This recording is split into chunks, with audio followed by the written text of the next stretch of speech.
cracking? It's Sunday Funday here at Sox on Tap. First one of the season. Johnny Nani alongside Tony Marchese bringing you Sox on Tap, presented by On Tap Sportsnet. Tony, how are you doing this Sunday night, my friend?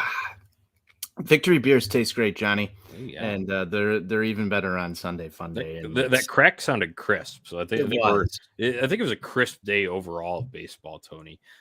We end up getting a series split, so we'll have that to talk about. We got the home opener coming up. It's White Sox home opener eve. It's a holiday. I'm like wearing red, like it's Christmas. That's what it feels like for Southside baseball fans right now. So we'll get into all of that. But before we do, the usual housekeeping. Make sure you're subscribed to On Tap Sportsnet on YouTube so you don't miss any of these live shows or any of the other great shorts and clips that we bring you there over at On Tap Sportsnet. Make sure you go click the subscribe button, like the videos, and then jump in the comments here, and we can feature them live during the show. That's On Tap Sportsnet on YouTube, and our socials at Sox on Tap and at On Tap Sportsnet for all your Chicago sports literature and podcasting needs, as our guy Buzz would say. All right, enough of that.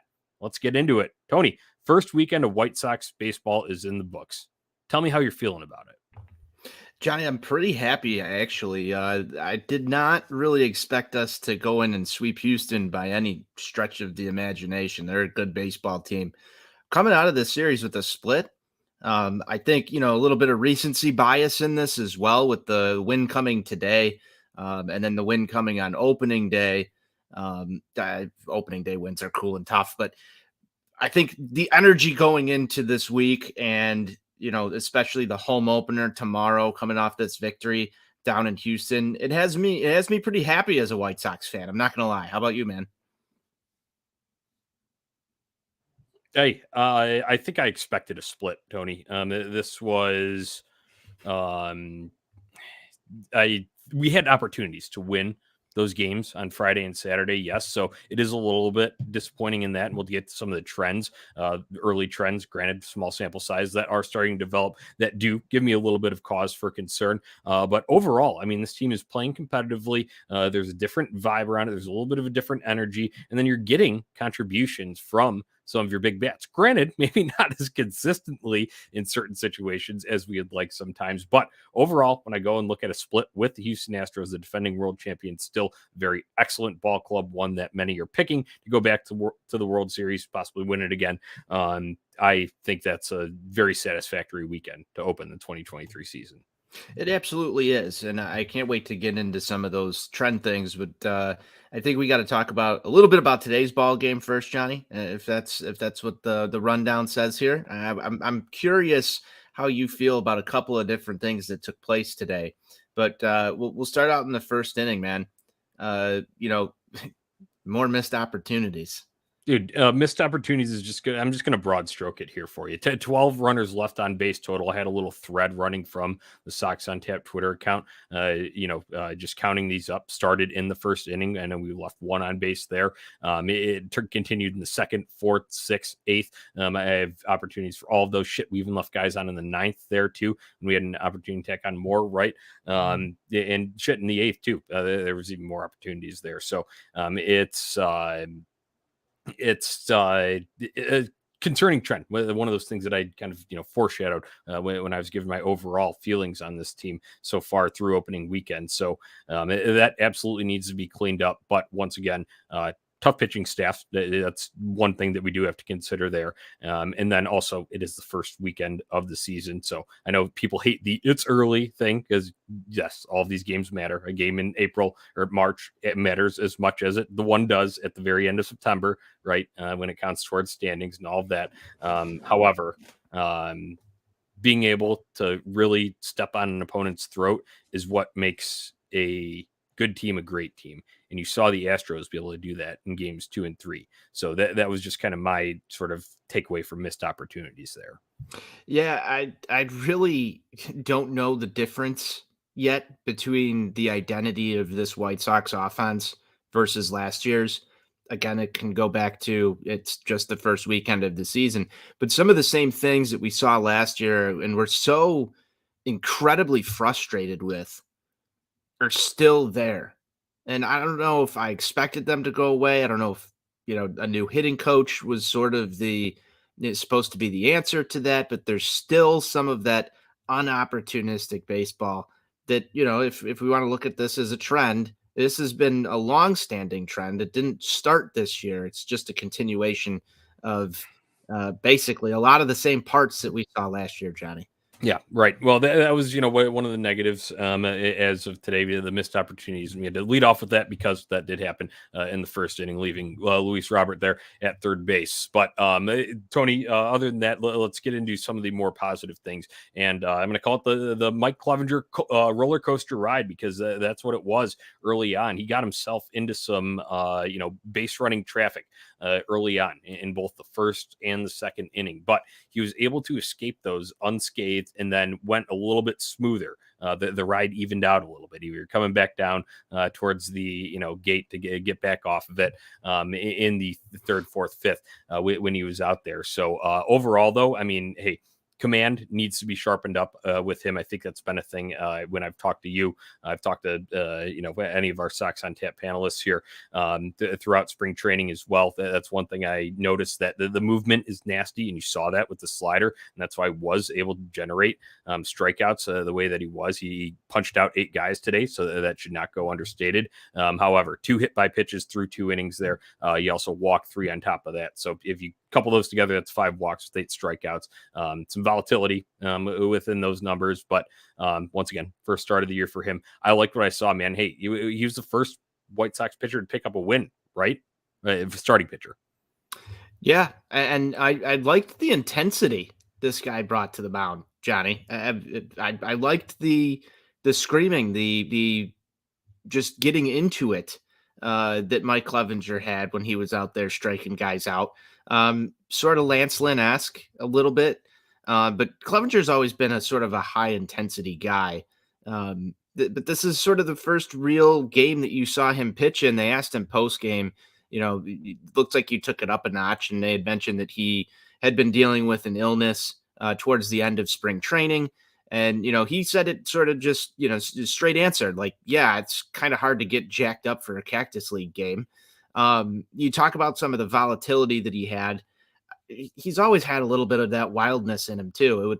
With that intensity sort of comes that, lack of command, so to speak. But, Steve was talking about it too, and he wrote the article over at ontapsportsnet.com. Can Mike Clevenger, working, backwards in counts and establishing, strikes early, how that was going to fare for him. And I think we had some of that on display today, Johnny. Hey, I know. It's we're talking about guys that bring it on the mound. This guy obviously those comments that he had about that with, I think he said one time, would he ramp it up to 100, tried to ramp it up to 150%. I kind of laughed at that one when he said that, but he said he tried to always operate around 110. That just tells you his mentality out there on the mound. So that's what you're going to get from so hopefully, like I said, command is one thing though that I will be watching closely moving forward with Mike Clevenger. So there was another little interesting tidbit on Clevenger, Johnny. First White Sox pitcher, or the most for a White Sox pitcher making his debut in terms of strikeouts since 2012, with, I believe it was Francisco Liriano that had held that at 8 as well. But that's pretty impressive debut, I think, overall. Yeah, I would say so. So, yeah, good stuff. Final line, wrap up the book on Clevenger. 5 innings, 3 hits, 0 runs, 0 earned runs, 3 walks, 8 strikeouts. So, solid first outing for Mike Clevenger in a White Sox uniform. Other than that, hey, we saw some clutch outfield defense, and I know everybody likes to talk about it, and the having real outfielders and what a difference it makes. And it's funny because Andrew Benintendi's kind of been the lame duck of the group, and even he's not that bad, and that's a weird kind of position to play out in left field with the Mickey Mouse ballpark they have down in Houston there. But we're talking about the other guys. We're talking about Oscar Colas in the 5th inning that helped keep Mike Clevenger scoreless in his outing with a diving catch there in the 5th. So kudos to the rookie Oscar Colas for stepping up there. And then, hey, in the 9th inning, Luis Robert, that can't be understated, because guess what? I think Andrew Benintendi probably could have gotten over to that ball if he had gotten a better read and gotten there and made it in stride over his left shoulder, as opposed to Robert having to come over to his right and slide to get it. But Luis Robert, we know he's got incredible speed, incredible range. It was on full display there, sliding into the dirt and made it look almost effortless, and threw it back in, and no advancement. Whereas that's when you're probably expecting to see the Astros third base coach waving his arm. We saw that too many times on Friday and Saturday. What a just fucking epic catch, though. Like, can we take just a second and sort of appreciate that Luis Robert catch here? I was just fully just astounded at how far he came, because he had started Johnny full brick, over Tony? Full brick. Yeah, full brick, man. I was this is I almost needed a new pair of pants after that catch, for sure. I mean, just how far he went. You're not used to seeing this. And the best part about this, Johnny, was no one got fucking injured on the play. No one got fucking injured on the play. That is something that we are so used to seeing. Here's a great player, and attempt at, when our outfielders are running that far, it normally ends bad, and it did not. Yes, and I need to give kudos to Andrew Benintendi for jumping over as well, jumping to avoid contact as Luis Roberts sliding there too. I don't know if he exactly would have taken him out and kind of from underneath like a bowling ball, right? But it was unscripted athleticism on full display. Yes, it was excellent. So I think you covered the Robert angle there perfectly. And I guess that leaves me in the tweet that I put out from Sox on Tap after the game, then, because that happened so late there, is Gold Glove version of Luis Robert Jr. back, #back in 2023. Could be. We've seen some really, really impressive plays from Luis Robert early. He had another one that made highlight reels against the wall on Saturday. Yes. He's just been tracking him down. I can't wait to get to watch him in person again this year, because I think he's going to grab a few in center field at the rate. It just seems to lend itself as a ballpark where you can get up against a fairly padded wall and make some things happen. The one that he had the other night, Johnny, I thought he was going to break his wrist when he went up and grabbed that, because it sort of was, up into the fencing, and then you've got the padding and sort of like where you've got the yellow home run line sort of juts out from that fencing there. I cringed when I watched that, but still, for him to be able to make that catch, the catch he made today, and he's tracked down a couple other fly balls, just played spectacular defensive center field in the opening weekend here, man. Yeah, it is excellent to see. I love to see it. So next up on the docket here, we've got bullpen actually getting it done after faltering in both Friday and Saturday's games. Pretty smooth excuse me, I wouldn't say smooth sailing all the way through. We had a couple of relievers with smooth sailing, but after Clevenger turns it over to Santos, and you've got a little bit of a circus six. Granted, only one run came across the plate. You see this guy, he's able to pump 102, and that's great. That's cool and tough. We love that. We love seeing gas.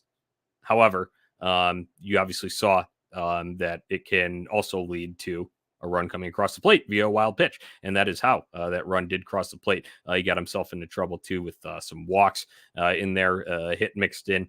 And that was, kind of the second, taste of Gregory Santos that we got here in 2023. And I don't know if we could trust this guy again, but I guess it was good for Pedro Full to give him a clean inning with a lead there. I mean, 102 on the radar, Johnny. I love a good fastball, but that got away from him there for a second. I'm sort of curious what your overall thoughts on Santos are. Do you think you just said you can't, if we're going to trust him again? Is he a guy that No, I said don't trust him yet. Don't trust him yet? Okay, that's fair. I was just wondering if he's sort of the low man on the White Sox bullpen totem pole. Well, I think kind of just by pecking order, that would make sense, right? He was, there's no tier to it, but we can, assume it, right? Based on who was supposed to make opening day rosters. He was one of the guys fighting for one of those last spots, right? And he ended up winning it over guys like Nick Avila. And kudos to him for having a strong spring training to do that. But Cactus League is not the regular season. And I will say, in his defense, to all of these guys' defense, you're facing the lineup that is the Houston Astros juggernaut, top to bottom. So we're not going to write the book on this guy until, we see him in the Kansas City Royals series. And, is that what the determination is? We got to give him a couple series here. I mean, you need a little bit bigger sample size. Yeah. And you also, I've heard some people in my mentions say that this team needs Matt Foster back. And I'm wondering if it's Matt Foster for Santos. What do you feel more comfortable with? I don't, yeah. I mean, that's Jose Ruiz doesn't look good either. So there's some debates to be had there on this topic. So, all right, the next guy is, hey, bummer, clean 7. So kudos to him. We get on him and we get frustrated. I think everybody does, because it just seems like it's always a project, an adventure, one way or another with this guy, with the just kind of style that he pitches with. But he comes in clean 7th, 1, 2, 3. That was excellent to see. And then Kendall Graveman clean himself. He had 1 hit allowed, but other than that, good job by Kendall. And hey, pitching in 3 of 4 games. Pedro Grifol called that out too in the post game, and so kudos to him for carrying the load. He was one of the guys that was going to need to do that with Liam Hendricks sideline. So those 2 guys there helping lock it down, bridge the gap there, and then you get to Reynaldo Lopez in the 9th, and Tony, the 9th inning was, man, just almost a fucking train wreck. Yeah, almost a train wreck. That was just wow. And we'll go to a few things here, Johnny. One, Lopez, this is his 2nd save appearance of the season and his 2nd of his career. So the butterflies were definitely there on Thursday for Raylo, and I'm sure they were a little bit less, but still, it's still a hard job to go get those final 3 outs. And we've talked about that on the show numerous times. I don't know what the fuck happened here, because this should have been a much cleaner inning than it was. You had 2 mound visits from the White Sox, it seemed like. I know you get the extra one in the 9th. Then you've got Raylo and Grandal completely crossed up on signs. It sounded to me, and I don't know if they talked about this in the postgame show, but it sounded or looked to me like the PitchCom device for Raylo was not working, and they had to go back to manual signs here, the old school way. And because there was, after that 2nd mound visit, Raylo shook off Yaz the entire pitch clock. Then they reset the pitch clock. It looked like a disaster. I don't think anybody knew what was going on. Fuck the new rules, by the way, because none of this would be a problem if the pitcher and the catcher could just go out there and get straight on signs. Not to mention, though, that they should know this in the first place, you would think, especially with Reynaldo Lopez pitching in the 9th inning. I think that's a communication breakdown. And, that sort of sets off alarm bells for you, Johnny, because Pedro Grifol came into this season in an interview and talked about, and you've heard guys in the clubhouse even say this, how communication has been the best thing that they've seen happen over and over again since Pedro Grifol has taken the helm. And this is the first sort of major red flag here. How is your closer, the guy who's coming in to close this ball game, not on the same page with Raylo? If it was a simple PitchCom device breakdown, I don't know if I can't buy that those guys who've been on this club for a couple of years working under the same pitching coach are nowhere near on the same page when it comes to what they're doing, in terms of pitch selection here. It looked embarrassing. It's one of the, kind of consequences of the modern game, Tony. It looks out of sync. It looked like some chaos. And it's funny because, Benetti is all for all of this, all these rule changes. And I think it's hilarious when he doesn't really know how to explain what's going on. And then he tries to pass it off as, and we're all learning along, along during this process. It's disastrous. And I mean, the thing is, of course, it broke down in the 9th inning when all this like pressure was on, and when like base runners started piling up, and it couldn't have happened in like, say Aaron Bummer got his first out, and then it's like, okay, this thing's like not working. Taps But you it, can't even. goes, What's tosses the it to the what's the dugout, and like recourse comes here? back. No, it has to happen to Raylo. What's the recourse here? If the PitchCom device stops working, we saw it all last year. You Supposed to get can a new one, you're but supposed to get then a new like, one or whatever, yeah, but it seems like they burned all of the mound visits already. So are you just fucked out there now? Like, are yeah, you like on yep. an island? And I Because imagine it's then it's like, is it up to the umpire's discretion of what counts as a mound visit? Because that's what I was taking away from it. Because like he's like, oh well, Pedro was just checking how many mound visits they had left because they were supposed to have one, right? aren't those okay? But I understand sometimes the stadium boards or whatever show the mound visits or could be wrong, but shouldn't that have been out there? Aren't there multiple people in the White Sox dugout keeping track of those things? Like you would think Yeah, that he wouldn't have to go out there and ask for that, and we don't know. That's just what was said to us on the broadcast. Yeah, I love this comment. You're supposed to throw a fastball. Like you had the pitch clock violation actually take place after they had already reset the pitch clock. Then you've got him burning disengagements and all this other stuff. As a baseball fan, Benetti has no idea what's going on. If you're just tuning in with your grandfather on a Sunday afternoon watching this, is he tuning back into a ball game again? Because it looked like a shit show out there. yeah, that's a good question, and it's like, how would you explain that? Because I don't think anybody, at least just from watching on the broadcast, could offer a reasonable explanation for a detailed breakdown of exactly what happened. You could say, oh, well, they're supposed to have this many, and yeah, that's supposed to be the rule, right? Or this device is supposed to work this way. But what are the intricacies of it? You got to have a backup plan. You have to have a backup plan here, though. Yeah, and That should be talked about in the and team you're meeting here. and you're in the absolute most dangerous place to do manual science too. Yeah, right. That's an added factor here. That Yeah. is an absolute added factor here, and I'm pretty sure they had a runner on second base during all of this Yeah. nonsense. Yeah. So, It felt like there was like a runner on first and second for like the whole inning there. did the Astros jam the pitch com? Yeah. Ooh, there we go. That's some It's good Sunday tinfoil. Funday. That's some Yeah. good tinfoil hat time for Sunday Funday. But after all that mess, like we'd said, credit to Robert's catch out in center field for this that we just talked about earlier. That helped us get out of that. Raylo was eventually able to lock it down. White Sox take home a 6-3 victory in this one, Tony. And hey, another thing that I just want to mention from this, how we powered, into scoring through these, multiple runs coming via the long ball. Moncada with 2-run homer in the 9th, Robert solo shot in the 5th, and then we had a string of some doubles too. There, seeing extra base hits, seeing the ball leave the yard.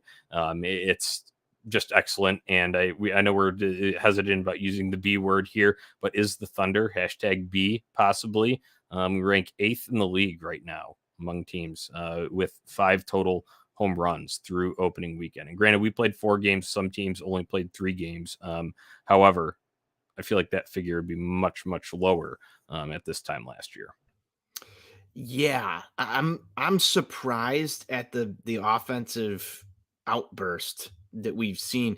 And again, all of It could these have been so games, much more yeah, too. it could have That's the been so thing. much more. And that's what I was gonna get to here, man, was imagine if just a couple of those singles go through with runners in scoring position.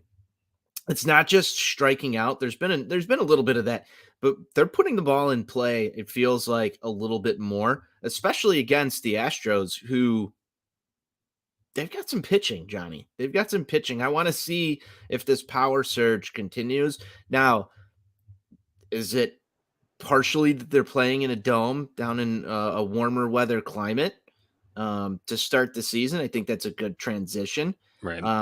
Because you're going to come back to Chicago. It's not going to be as temperature controlled, and it's certainly not going to be Arizona. I'm interested to see if it continues when we get back to Chicago and some of the colder weather states where it's a little bit more difficult to leave the heart that many times. But number 1 in doubles as well. Yes, 13. Yeah, we can hashtag confirm here, Matt. That's number one in doubles with 13. And that leads the league by 3 over the Philadelphia Phillies. White Sox have 13. I'd like to see Phillies have total 10. extra base hit data as well, because if we're leading that, pretty sure we're leading just total extra base hits. And wasn't there a triple in this series, Johnny? Or no, that was Yohan Moncada getting gunned down. No triple. I am not finding the extra base hits, but yeah, doubles though, definitely leading in that. And like I said, the 8th in the home runs there. That's what makes me excited too, because we need to pop, and you're seeing it from big bats. Hey, Luis Robert, credit to him, because a lot of people had gotten on him in terms of the bad plate approach, and there are still things, plate discipline, that need to be cleaned up with Luis Robert. However, he did launch a ball, and it looked sweet. It's just so sweet when he connects with it, because he's so strong. And good for him, hitting one out there, first one as Luis Robert Jr. So it's going to be a little hard to roll the R and then continue to the junior after. And like I know we talked about, are you going to roll the R on the junior at the end? I don't think there's going to be enough hot air left for that. I was hoping that Steve was going to be here, but he had prior obligations. Because he said he was going to be on the show to roll the R for the first time for the first Luis Robert home run. It was a promise to everybody. And I feel like he broke that promise. So I'm sorry to all the listeners that don't get the Steve R roll tonight, Johnny. As a co-host of Steve as well, how do you feel about this? Yeah. Disappointing that Steve's not here to do it. I'll do a little short version. Luis Robert Jr. Ooh, adds the junior in. Adds the junior. I got to add it in, but I got to take a little extra breath. That's that's kicker for me. I think you also have to roll the junior R as well. That's going to take some practice then. It is going to take some practice. We'll get back to the drawing board on that one and figure out how we can get that done. I'm not even going to attempt that. It's not going to work. No, not going to work. Yeah. So we're about to leave this game in the rear view. 2-2 split on Houston. One last note from the game, though. Tim Anderson roped an RBI double deep center in the 8th inning, and brought home a run. So that was big at the time. Put up White Sox 4-1, I believe, at the time. And did not go a game without a hit in the series. So kudos, TA, hashtag set the tone. He's the guy. I would say that is very powerful on the set the tone player of the week rankings here, Johnny. And maybe we'll pick a set the tone player of the week at the end of this. But I want to go in for the resume here. I wanted to go into tone setter right now, and I think it's pretty obvious. And you could have Tim Anderson for that for the reasons that I just mentioned there. We talked about, but I think it's without a doubt Yohan Moncada. He was hitting all damn weekend. Dusty Baker even commented on it. So as I said, we just couldn't get him out, and that was he hit home runs in Saturdays and Sundays game. He was he even missed out on an extra base hit with trying to extend that double into a triple. Well, I guess it was a missed ball by Abreu on that one, but thinking about it, like the White Sox with some missed opportunities, could have been even more. Well, Yohan Moncada had himself a great weekend, and it could have been even more. Yeah, absolutely. I would double down on that, Johnny. He just played fantastic baseball. Not the Yohan Moncada lackadaisical stuff that I'd sort of expected in this series. He looks really good. He looks really locked in right now, and definitely the set the tone player of the week here at Sox on Tap. Yeah. All right. I like it. That's a good first inaugural one. Give those out on Sundays. So obviously this one only just for an abbreviated time with the opening weekend starting on a Thursday here, but we'll check back in after the Giants and then Pirate series for our next set the tone player of the week on Sox on Tap Sunday Funday. Moving along in this one, Tony, we're coming back home. Boys will be hashtag back in town on the South Side playing baseball at 35th and Shields. It's going to be great. San Francisco Giants in town. Home opener is always, like I said, feels like a holiday. Feels like Christmas Eve right now, us here talking on the show. And a little bit of news on that. Start time did get bumped up 1 hour. So in case you missed it, I think everybody's about seeing it right now. But in case you did miss it, start time is at 2:10 not 3:10, the original scheduled time. 2:10 home opener start time for the White Sox. So mark it down, get there. Everything's kind of bumped up just an hour on that. In regards to gates opening, though, I think they did kind of expand that. That's 12:30 then for gates opening within that schedule there. But Tony, how excited are you for White Sox home opener? Hey, man, I was just looking at the clock. We got about, 12 hours before we can be in those glorious lots. Um, I am so, so fucking excited to be back in Lot B. It feels a little surreal right now. The Jello shots are in the fridge. The coolers are packed. The car is all gassed up, ready to head down 55 and hop on off over at one of my favorite places to be in the entire world, Johnny. I'm so excited to be back with you, and all the rest of the Sox on Tap guys are going to be out there as well. I'm excited to see Buzz. We'll see what type of crazy shit happens in Lot B, and then hopefully we get to see a White Sox winner before it starts to pour on us. It's just, I mean, it's going to be a movie, Johnny. Yeah, it will be. It'll be cinematic. I'm looking forward to it very much. One of my favorite days of the year, also. And it's, I don't know. I just get a little bit of like butterflies in the stomach. That's the best way to describe it for me. You just get a little, it's something that you can't almost describe, but that's the best way. If I had to go and vocalize it here for the listeners, that's. I'm all here for Johnny getting romantic about baseball. Yeah, that's where it's at. Because I mean, you get out there and you smell the grilled onions. It's crisp air on a spring day on the south side, and I think the weather should be okay early on for some festivities there. And then it's part of the reason why they moved the game up because the rain expected to come through in the area later in the day, so might get some of that later. But by that point, everybody I think will be pretty well lubricated in the stadium, and just bring your be prepared, prior proper planning, all of that good stuff. Bring your ponchos, bring your towels, bring whatever you need to, your jacket, your rain jacket with the hood. Get yourself ready, so you're not stuck and getting absolutely drenched in the seats. But if that's your prerogative and that's what you like, then you know what, enjoy it, because baseball's finally back and you should be able to do whatever the hell you want there. So looking forward to it, man. It's gonna be a great time being out there with all of you, and that's part of why are we starting the show so late, Tony? Because we were running around like madmen today, been trying to finalize after the game.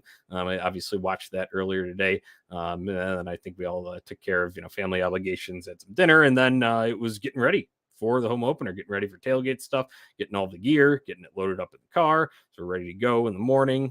Once again, prior proper so planning. your trunk is loaded completely right now.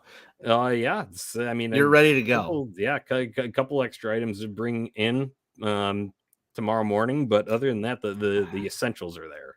The essentials are there. I love your tailgate prep.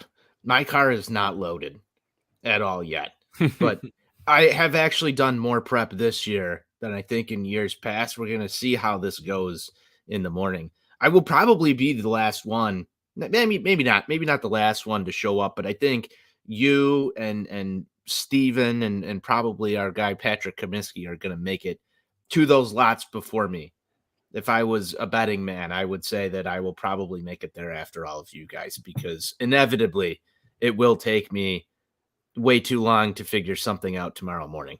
Yeah, that's about expected, though. I think we know the program after doing this for multiple years, so I'm not shocked by this that. This is year 5. This is year 5. Yeah. And while we're on Sunday Funday, we've been doing this for 5 years. Yeah, we're in season 5 of Sox on Tap. If you haven't noticed, that little thing flipped there when the new season started on your podcast page. So yeah, it's season 5. It's been a good ride, and hopefully this is the best one yet, Tony, man. I'm really hoping that a win tomorrow can help set the tone for some vibes on the south side, because it got way too sad at the ballpark last year. That's one thing that I'm looking forward to, some renewed energy at Guaranteed Rate Field. A lot of people were reading Steve's timeline at the end of last season. I think there were too many people in the it's over sorrows, but hey, man, that's the best part about opening day. It's a new season. And the home opener is no different. I'm happy that the White Sox are coming in 500 against Houston. There's a chance to go over 500 tomorrow. Again, very small sample size, but this is the start of something new, and that has to give you at least some level of hope as a baseball fan. And at least it does for me. Opening opening day on the South Side is like no other, and you kind of compared it to Christmas. I can't wait to be back at the ballpark. It is like basically a place of worship to me, Johnny. I don't know about you, but going in there, like you said, smelling the grilled onions, um, just taking in the sights, sounds, and scenes of the ball game after a great 2-3 hour tailgate is going to be so refreshing after a long, cold winter. A lot of uninspiring Blackhawks hockey. I just can't wait. I'm super excited for everything that's going to take place tomorrow, up until probably about the ninth inning, and then we'll decide if it's going to be a continued good day or a letdown of a day. And I'm just excited for all of it. Yeah, the experience is, always a good time. No matter what happens in the game, I think I can, I don't regret going to a home opener. So I'll say that. But with that being said, I think we should talk about the game itself, Tony, and that's going to be projected starters: Michael Kopech versus Anthony Del Scafani for the San Francisco Giants. He's projected to go, last I checked, for them. And a little bit of question marks here for Michael Kopech, just based on the kind of late get go in spring training. Obviously, there's a reason why he's the fifth starter, because just the schedules that they went on with who was ramping up when during Cactus League action. So that's part of it that plays into it. Another thing too is Michael Kopech did have some surgery to repair the knee in the off season that he did tweak. I don't think it was, it wasn't absolutely major, not a Lance Lynn type of injury that happened in spring training of last year. But that's just another factor that goes into it. However, when he did get back on the mound in spring training, you did see some velocity down. You did not see the same really effective Michael Kopech that we were so excited about through the first kind of month and a half, almost 2 months of the season, I would say, last year. Well, I just hope that some of what we saw in spring training goes back to the same thing that Mike Clevenger said today, and it's kind of hard to get geared up in the Cactus League. Um, Kopech still has nasty stuff, and I just said a couple of weeks ago that I think he still has ace potential and has the best raw talent out of any pitcher on this staff right now, and most room for improvement. So it's going to be a tough test for him this year. I was listening to ESPN radio the other day, and they were sort of talking about, I forget what show this was. Do you think he's going to have a pitch limit on him or innings limit on him like he did in seasons past? I don't know the answer to this question, and I think it really determines sort of the outcome of what you're going to get from Michael Kopech this year, Johnny. If he's still restricted a little bit, which I don't know if his current situation is he's restricted, but I would think we've got sort of a clean bill of health here. We've cleaned the knee up. We've had our sabbatical. We're back. We've dealt with all these injury problems. I know it's a late start to spring for him, so I hope he gets geared up, but I would like to see them take sort of the leash off of this guy and let him take that next step. Right. And it's not going to happen in start one. I think that's the case for any guy coming out of spring training. It doesn't matter if you're the reigning Cy Young winner or, fully ready to go, ready to prove yourself, anything like that. So that's just one thing I need to mention there to precede that. However, I would like to see that as well, because you don't know what the full Michael Kopech experience looks like yet. And it'd be really fun to go and experience that, because I think those first 2 months of last season, going to date back to what I just said, that was a fun ride there. And if you can extend that over a summer and into a fall, hopefully that's the goal, right? You're looking at a damn good pitching staff. I mean, shit, go and look at the starters. They showed that, flashed that graphic up on the post-game show today on NBC Sports Chicago, and all of those guys, they put together excellent outings, and I'm really hoping Michael Kopech just continues that trend for us in this home opener start. But as for the season outlook, yeah, I'd love to see the leash off, and no restrictions would be the ideal goal. But at the same time, you're also playing for the full season. So if that means that there does need to be a little bit of management within there, I hate that word because if that always takes me back to NBA load management. That's what I always think of whenever I say that word.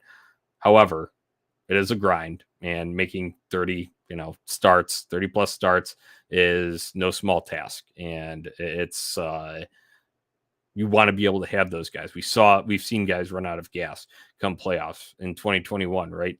Carlos Rodon, he was excellent, man, during the regular season, but saw the run out of gas just with some past injury stuff. And I know that was a little bit more recent, coming off injuries, and that was with arm, not leg there. However, it can be deflating if you've seen a guy really excel throughout the summer and then not have it come September, October, hopefully. I'm all for the management of some stuff if it arises. If that's shutting him down for a start or two sometime in July, August, sort of the dog days of everything. But what I'm sort of looking for, and I don't think it's going to come in start one. And I actually had a sort of extended conversation with Steve about it the other day.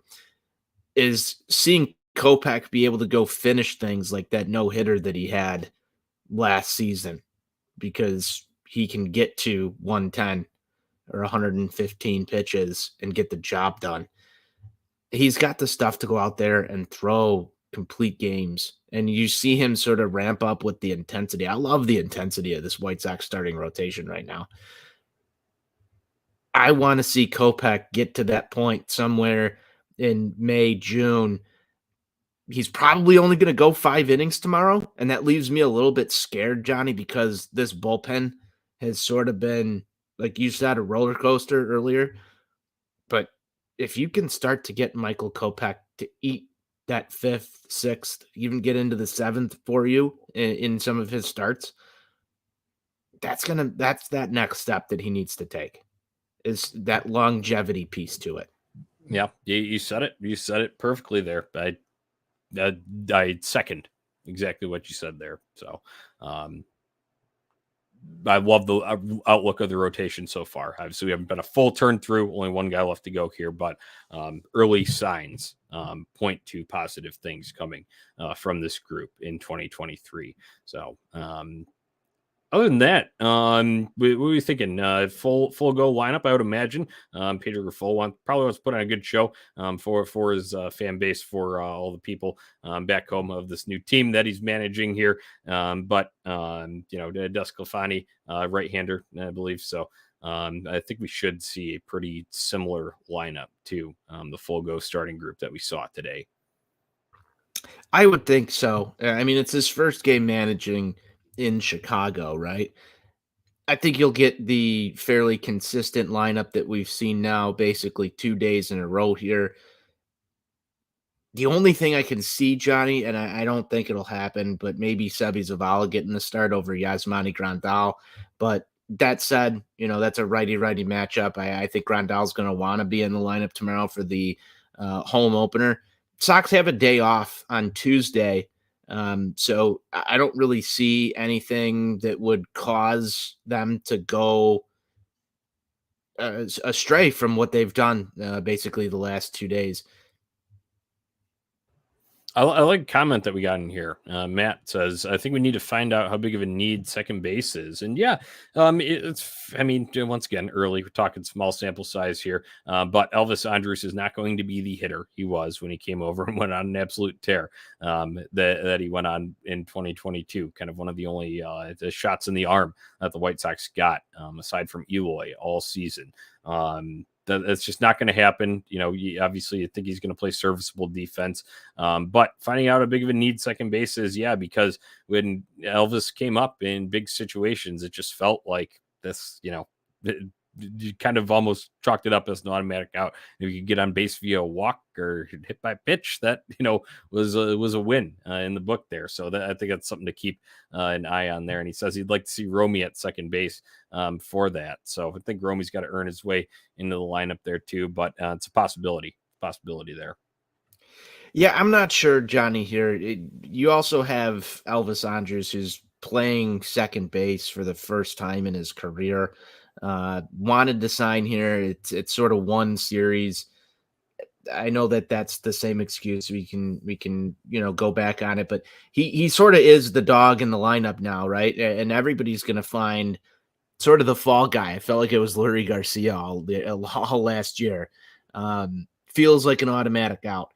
I'll say this though, the way the White Sox played baseball all series here, Johnny, you can afford to have one guy in your lineup like that, one or two guys in your lineup like that, as long as they're playing quality defense and providing you something. I didn't see anything really on the defensive side outside of, minor miscues, but even Tim Anderson had one. This guy's a professional. I think he's going to be around here at second base, sort of come hell or high water, unless he's like, hitting 100 when it comes to May. And we can sit there and say, okay, now we have a problem. But again, this was, low risk, high reward signing. I think they're going to ride it out for a little while. I don't think that we have to go to, extremes at the moment to sort of figure that out. When you look at positional need, and Oscar Colas sort of really solidified that right field spot, earning this job, and has played with a great intensity so far. So when you look at this come June, July, I know Steve says they're going to fire sale it off and it's rebuild 3.0. I look at it from the other side. What are your two biggest needs right now? One might be second base. The other is probably stack that bullpen, or depending on the health of the starting core. You're gonna give people aneurysms just with, yeah. I know that with what we've seen, you're right in saying that, but it's funny just whenever the word bullpen's mentioned. It's a hot topic. It's a red flag. Resource allocation. Yeah. Go get a reliever for, I don't want to take on the 3 years of Jake Diekman this season. I'd like to go out and get a high impact guy, like a Craig Kimbrell, right? And let's go down that experience again. But seriously, though, we've said it a million times here, Johnny. That was the right move at the time. Right. What else do the White Sox really have to go out and get right now? Health abiding, second base, and bullpen. Like everything else sort of feels in place. Any injuries that arise will help determine that too. I think, because even if they're, hopefully, if any, I mean, it's 162 game grind. There's going to be injuries. You can't say the White Sox are going to be healthy all year, top to bottom. That's not going to happen. But when you're talking about position players, it's if someone's dinged up, if someone's legs are starting to feel it, early on, where those needs, that will be another factor that comes into play there. But you nailed it positionally there. Yeah, I mean, I don't know. Maybe it's just the 2-2 split with Houston that I'm feeling pretty good on this, but it seems to me like this is the most sort of set that positionally set that the White Sox have been throughout the entire rebuild into quote unquote competitive window era. You have a left fielder, you have a right fielder. Luis Robert is cemented into center field as long as he is healthy. Then you look around the infield. You've got Andrew Vaughn playing his natural position now, backed up by Gavin Sheets. You've got depth. You look at shortstop, that's Tim Anderson. And part of the reason that Elvis Andrus is on this team is he can go spell Tim Anderson, and you've got depth with Romy there to go slot into second base for a game. Yohan Moncada is sort of backed up by Jake Berger, who can come in and swing a hot bat. We saw him do that last year. Catcher, I would argue right now, and I love the start that Seppi Zavala's had. Obviously already leaving the yard, but he's defensively sort of sound. And then we talked about it in the season preview show, sort of my key. Yasmani Grandal is going to have to carry the load here. If that doesn't happen, that third sort of issue that I see, positionally at least, would be maybe going out and trying to grab a catcher at the trade deadline. if you're in a competitive spot. But overall, you can't say that about any other season that we've come into. There were multiple holes. There were multiple question marks all over the diamond, and there was no backup plans to anything. I know the minor league depth ain't great, but shit, dude, like you can't Yeah. really look at this and poke a hole into like what happens if this goes down. Well, you can slot this guy here, and there's some more You versatility. there's some depth though. I think that we talk about the legitimate like quality depth, and that's something that Steve likes to harp on with the Dodgers, and he's right. He's right on that front because they do it well and they acquire guys that are able to step in and fill in effectively. And once again, we're talking very, very small sample size here, first series of the season. But with that, it's you don't know exactly what the outfield fill-ins will be. What we saw Romy in to start the opener against a lefty in there, and that was just because Colas is a lefty, Romy hits righty. That was the handedness matchup that was played. But you're going to have to see more from that. And are those guys actually quality depth? So the depth's not proven there, but there are names. There's names there. Yeah, I mean that's all you can sort of ask for right now, right? Obviously, there's a plethora of opportunities to go out and get people over the past offseason that have already come and gone. But for right now, I like the way the team is played, and I think that they've got backup plans all over the place across the diamond. And that's why when I say bullpen, it's going to be a "that's so White Sox" thing, isn't it? Isn't it going to be that, oh my God, why are we going out and acquiring these two bullpen arms right here? But I just have no faith in sort of where we're at right now. And maybe it's just sort of has this an exclamation point on it because Liam Hendricks is not there to be that ninth inning guy. More bullpen depth. Yeah. All of it. I hate that we're here. I hate that we're Trade it, talking trade about everyone that for now. relievers. I think we're getting a little ahead of ourselves here, but it's it's fun, it's exciting, and that's what a new season does. It breathes life. Hope springs eternal. That's always the term that's used in many baseball hype video to entering opening day and home openers and all of that good stuff. So that's why we're here. That's why we're talking about this. We've enjoyed having you here on Sunday Funday with Sox on Tap. Once again, make sure you're subscribed to On Tap Sports on YouTube. Join the comments. We've had some great commentary coming in through here, just scrolling back through. Yeah, great having combos with you guys. But the way to do that, get yourself featured like that. Go subscribe on Tap Sports on YouTube, comment in here during the live shows. We'll feature the comments. And then also follow social media at Sox on Tap, at On Tap Sportsnet. So, Tony, as we kind of wind down here on this edition of Sunday Funday, man, got home opener tomorrow.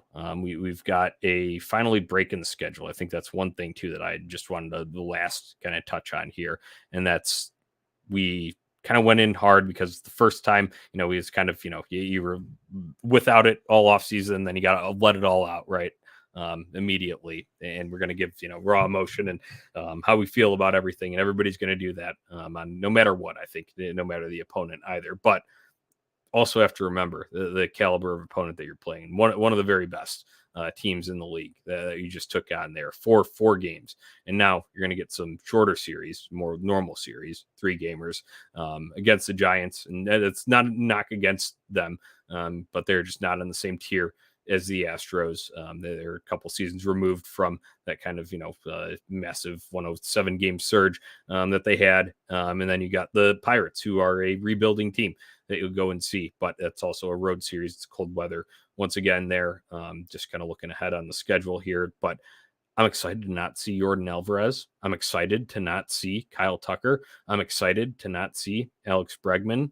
I'm excited to not see some of those depth guys like that, who's filling in for Altuve, Hensley. Feel like he came up in a couple of spots this weekend. It just they just churn him out there. It's an absolute factory. They churn him out, and not even to mention their pitchers: Framber Valdez, Christian Javier, Urquidy, Garcia that we saw today. It's an absolute murderer's row, and you're going to face the back end of some rotation here coming up too. So I'm looking forward to that and seeing how the White Sox can handle that. Yeah, keep those bats hot, keep them warm.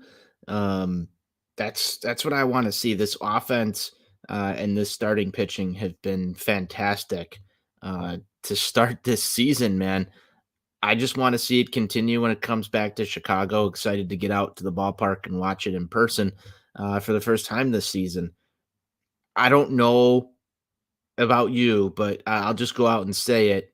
When you look at the caliber of opponents that we're coming up here in the next two series, this should be a springboard. This should be the continuation of the set the tone. You went into Houston. What I want to see is this team not take its foot off the gas and just go win both of these upcoming series here. And when we're talking, I know the Twins have gotten off to a hot start. When we're talking again next Sunday, I'd like the Sox to be sitting atop that AL Central. I would too. I would as well. And I love the word springboard. That's a great word there. And that is 100% what these next two series should be. Because I think the White Sox can handle both teams. And I would say 2 out of 3 from both teams is realistic and shit. You know, you should sit here and say, oh, yeah, they should absolutely sweep the Pirates. Everybody should sweep the Pirates. But it's baseball. Not always going to happen. So, you know, I think that a good springboard talking about that, if you got a good bounce off of it, 2 of 3 from each would be a real nice jump. Yeah, and I think that should be potentially just enough, barring some real ridiculousness from the Minnesota Twins. I think that puts you close to the top, if not, just second place there. Let's start to build that padding on that 500 number over these next two series. That's what I want to see. Yeah, I love it. Yeah, we want to get above there and stay above there. I think that's big because so many times last year we talked about approaching 500 and then finally getting there. And it was like, oh, yeah. And then it fell off and fall behind again and then creep back up to it. And that was part of the roller coaster ride that was 2022. Let's leave that behind, leave it in 2022. And, start to, like I said, a term that I used earlier, step on some throats of opponents. That's what can separate good teams from, make a good team a great team. The ability to do that. I'd love to see them show that clutch ability, because we know that these guys have talent. There's no question about it. But with the lack of, collective success from the core, it leaves you wondering what's missing from this group. And it's another piece. And sure, you can always go and add depth to your roster and insulation and lineup protection and all of that good stuff. But another thing is you need to see them just nut up and do it, right? And do it consistently. And that's what players on the Astros do. That's what Jordan Alvarez does. He's a killer every time he comes up there. Kyle Tucker, he's a killer. Jose Altuve, when he's healthy, I know he wasn't in this weekend, but he's a killer. And I want to see some of our guys have that killer mentality. I want to see Yohan Moncada continue to do what he's doing and develop that. Yes. It's the sixth tool. Yes. It's the sixth tool. That's exactly what this team needs to develop. Yep. Man, I think that's a great place to leave this episode of Sunday Funday off at, as we're approaching the hour mark here. So it's about time to sign off, get our sleep. Excuse me, not sleep. Probably just stay up and continue to pound Budweisers and Busch Lights. Yeah, until we're in the lots tomorrow. Stay up and continue to have the butterflies about what tomorrow will bring. But man, it's a holiday on the South Side. Looking forward to seeing the South Side faithful back out there at the rate. It's going to be a blast. We're looking forward to being out there. So, Tony, that's about all I've got for this episode of Sox on Tap. Until next time, White Sox forever. White Sox forever.